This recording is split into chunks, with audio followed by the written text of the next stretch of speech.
Hello everybody, it's Rabbi Shafner coming to you with my first Jerusalem video and devray Torah. Right now we're at the Has Promenade, the Tayelet, a place right near our house that overlooks the holy city of Jerusalem, and you can even see the big golden dome that right now covers the Har HaBayit, the mountain, Mount Morayah, the mountain where Abraham brought Isaac to be a sacrifice, where Jacob had the dream of the ladder, according to the rabbis, and of course where the temples number 1 and 2 stood until they were destroyed. And we miss everybody. It's been a great experience figuring out how to do everything that we need to do here in Jerusalem. I'm going to try and get in the picture.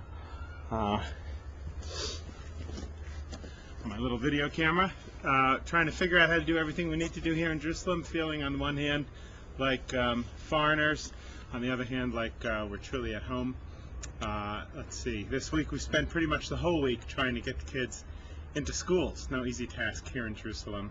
It takes a lot of work. It's a new language, it's a new country. Yeah, we miss everybody back home. This week what I thought was regular gas, thought I put it in my car, actually put in diesel. So that was, you got to live and learn in a new country. But in this week's parsha, pull up my little parsha notes here on my iPhone. At least that still works in Israel. And in this week's parsha, the Torah tells us that Yaakov finds out that Yosef is in Mitzrayim, and Yosef tells his family to come down. Yosef's the vice king of Egypt, and so Yaakov goes. Even though his son Yosef, who he hasn't seen in so many years, he's obviously very excited to see him, but he first goes to bring sacrifices to God. And God appears to him and tells him, don't be afraid to go to Egypt. I will go down with you, and I will come back up with you.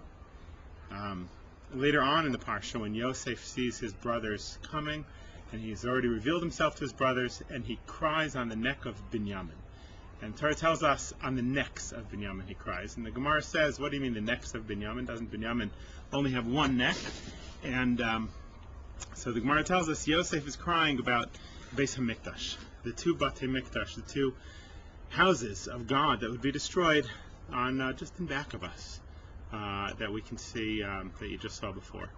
And the question is, you know, on a happy day, we don't become sad. On Purim, we don't say a sad prayer like Tachnun. Why is Yosef crying about the destruction of the Beis HaMikdash? These moments in this parsha are the moments when the Jewish people are descending into Egypt, into their first exile. And bound up with exile, says the Sfat Emes, is redemption. Redemption really is part of exile, and exile part of redemption.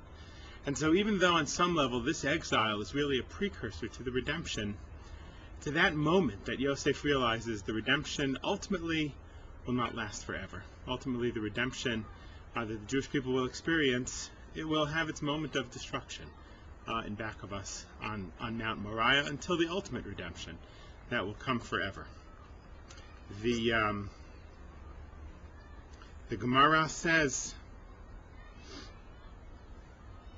but the Gemara says that it says, why is the mountain upon which the crux of exile and redemption lies? It's really the seesaw of exile and redemption happens somehow through that mountain. The Gemara says, why is it called Mount Morayah? It was named Mount Morayah when Abraham brings Isaac there as a sacrifice. Another up and down. He's about to sacrifice him and then he doesn't. It's the place of great redemption of the Jewish people building the temple, and then its destruction. Why is that somehow that fulcrum of exile and redemption? Why is it called Mount Morayah? And the Talmud itself says it's a place of conflict. One opinion is it's called Mount Morayah because Horah, instruction, Torah, comes from that place. But the other opinion is that Yira, fear, comes from that place. And indeed, when you're in Israel, you have this sense that somehow there's a bipolar nature to life. That on the one hand there's exile, on the other hand there's redemption. On the one hand there's Torah, there's instruction that comes from that mountain. On the other hand there's fear. You're always being checked for things everywhere you go. Life is real here. It's gritty. Today we saw a movie about the history of Jerusalem, and it's 3,000 years of mystery that come with it, and holiness, and how it really is a place of sacredness to all so many religions, at least to the monotheistic ones. And yet it's a place, for us, it's been a week of reality, of putting the wrong gas in the car, of trying to deal with Jerusalem traffic, of getting schools for the children, and then you think to yourself, oh, this is the holy city, this is the ancient city.